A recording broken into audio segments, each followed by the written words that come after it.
여러분, 지금 현재 코스피가 3,416.25, 네, 사상 최고치를 또 경신하고 있습니다. 경제는 심리라고 했습니다. 이렇게 이재명 정부가 출범하고 나서 전국이 안정되고 대한민국 국가의 신뢰도가 높아지니까 이렇게 코스피도 바로 이렇게 긍정적으로 반응하고 있습니다. 조희대 대법원장은 직에서 물러나고 서울고등법원은 공판기일을 변경해야 합니다. 조희대 대법원장은 반 이재명 정치투쟁의 선봉장이 되었습니다. 대선에서 조희대 대법원장이 이재명 후보의 최대 정적으로 부상했음을 뚜렷하게 보여주고 있지 않습니까? 이로써 대법원장의 내심의 의사가 어떠한지도 알 수 있지 않습니까? 이재명 후보 자격을 박탈할 수 있거나 적어도 유권자의 판단에 영향을 미쳐 낙선시킬 수 있다고 믿었기에 사법부의 명운을 걸고 과반 의석을 장악한 정당의 가장 유력한 대선 후보와 승부를 겨루는 거대한 모험에 나서기로 결심했을 것으로 보는 것이 합리적 추론 아닐까요? 사법부는 대법원장의 사조직이 아닙니다. 대법원장의 정치적 신념에 사법부 전체가 볼모로 동원되어서는 안 됩니다. 사법부의 정치적 중립성에 대한 해명할 수 없는 의심에 대하여 대법원장은 책임져야 합니다. 사과하고 사퇴해야 합니다. 대법원장의 개인적 정치적 일탈이 사법부 전체의 정치적 중립성에 대한 국민적 불신을 초래하고 구성원 전체의 지위를 위협하게 된 현 상황을 타개하는 방법은 내부에서 잘못을 바로잡는 길밖에 없습니다. 전국 법관 대표회의는 대법원장에 대한 사퇴 권고를 포함하여 국민적 신뢰를 회복할 방안에 대해 논의해야 합니다. 이것은 저의 주장이 아닙니다. 지난 대선에서 소위 조희대의 난, 조희대의 사법 쿠데타로 전 국민의 분노가 들끓을 때 서울중앙지법 김주옥 부장판사가 올린 조희대 사퇴 권고문 중 일부 내용이었습니다.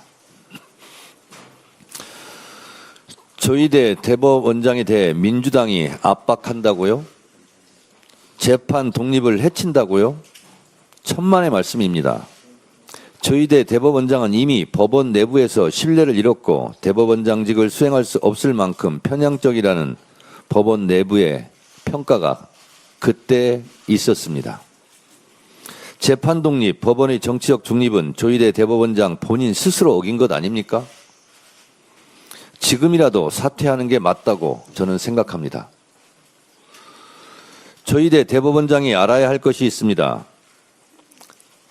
대한민국 국민을 우습게 보지 마십시오. 우리 국민들은 3.15 부정선거, 부정부패의 책임을 물어 이승만을 하야시켰고 당시 내무부 장관은 사형당했습니다. 내란숙의 부정부패 혐의 등으로 전두환, 노태우 씨를 단죄했고 이명박도 감옥에 보냈습니다. 박근혜, 윤석열을 탄핵한 국민들입니다. 대법원장이 그리도 대단합니까? 대통령 위에 있습니까? 국민들의 탄핵 대상이 아닙니까? 대법원장이 뭐라고? 우리 헌법에서 가장 중죄가 내란 외환죄 아닙니까? 내란 수괴 혐의자 윤석열을 날짜가 아닌 시간으로 계산해 탈옥 석방시킨 지기현 판사가 잘한 겁니까? 박근혜 재판 때와 달리 침대 축구를 하고 있는 지기현 판사가 지금 잘하고 있습니까? 서울중앙지법에 내란 전담 재판부를 설치하고 말고는 입법사항입니다. 입법사항이 위헌입니까? 내란 전담 재판부는 조희대의 정치적 편향성, 지기현 판사의 침대 축구가 불러온 자업자득임을 명심하시기 바랍니다. 지금의 조희대 대법원장을 꾸짖는 듯한 문영배 전 헌재 재판관의 일침을 소개합니다. 법관들이 언제부터 권력의 눈치를 보지 않고 자유롭게 재판할 수 있게 되었습니까? 1970년대나 80년대는 검사가 건네주는 쪽지를 보고 독재 정권 입맛에 맞게 그대로 판결하는 법원이었습니다. 고작해야 1990년대 민주주의를 위하여 자기 한 몸 바쳐온 수없이 많은 사람들 덕분에 이렇게 달라졌습니다. 요즘 진보 성향 판사들이 뭔가 있는 척하며 타는 목마름으로 같은 민중가요를 목청껏 부르는데 그 사람들이 모르는 게 있어요. 법관들은 민주주의를 위하여 한 일이 없습니다. 대부분의 법관들은 동료와 선후배들이 학교와 거리와 일터에서 민주화 운동을 할 때 골방에 틀어박혀 공부만 했습니다. 판사들은 고마워할 줄 알아야 합니다. 맞습니다. 대한민국의 민주주의는 검사가 전해준 쪽지대로 판결한 판사에 의해서도 민주화 운동을 탄압했던 고문 경찰과 정치적 신여를 자임했던 정치 검찰에 의해서가 아닙니다. 피 흘리며 목숨 바쳐 싸운 국민들의 소중한 업적이고 결실입니다. 오늘의 시대 정신은 내란 척결입니다. 내란 척결, 민주주의 확립보다 우위에 선 가치가 있습니까? 민주당은 내란 척결이라는 시대적 소명을 다하기 위해 모든 당력을 집중하겠습니다. 약속은 반드시 지키는 당대표가 되겠습니다. 국민주권 시대에 맞는 당원 주권 시대를 열겠습니다. 지난 6월 15일 당대표 출마선을 하며 내걸었던 저의 첫 약속입니다. 국민과 당원께 드린 그 약속들 잊지 않고 하나둘씩 실천으로 옮기고 있습니다. 나라의 주인이 국민이듯이 당의 주인은 당원입니다. 당원 주권 시대의 약속을 지키겠습니다. 1인 1표제, 전당원 투표 상설화 등 당내 민주화를 위한 걸음도 시작하겠습니다. 지난 수요일 평당원 최고위원으로 박지원 당원이 선출되었습니다. 당원 주권 특위 설치에 이어 평당원 최고위원의 시대가 여야를 막론하고 정당 사상 최초로 열린 것입니다. 오늘 개최되는 당무위원회 인준 절차를 거치면 곧바로 최고위원 임기가 시작됩니다. 진심으로 환영하고 축하합니다. 또 하나 약속이었던 장애인국 설치도 오늘 개최되는 당무위원회를 통해 첫 발을 내딛습니다. 대한민국 주권은 국민에게 있고 모든 권력은 국민으로부터 나온다. 모두가 기억하고 있는 헌법 1조 2항입니다. 저는 더불어민주당 당대표로서 이렇게 선언합니다. 더불어민주당의 주권은 당원에게 있고 모든 권력은 당원으로부터 나온다. 전당원 투표 상설화와 당원교육 강화 등 당원 주권 시대, 당원 주권 정당을 향한 발걸음을 멈추지 않겠습니다. 한 번 한 약속은 반드시 지키는 당대표가 되겠습니다.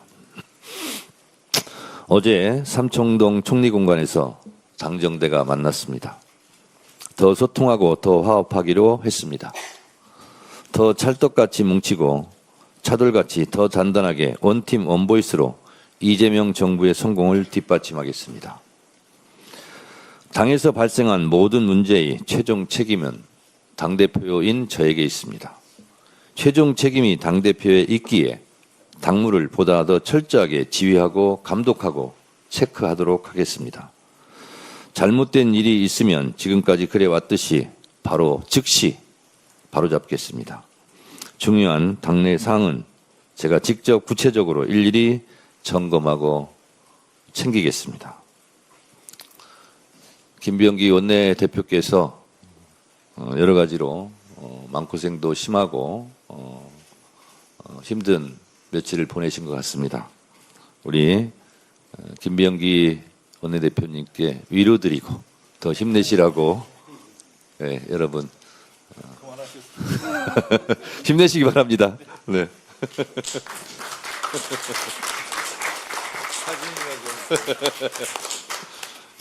다음으로 김병기 원내대표의 발언이 있겠습니다.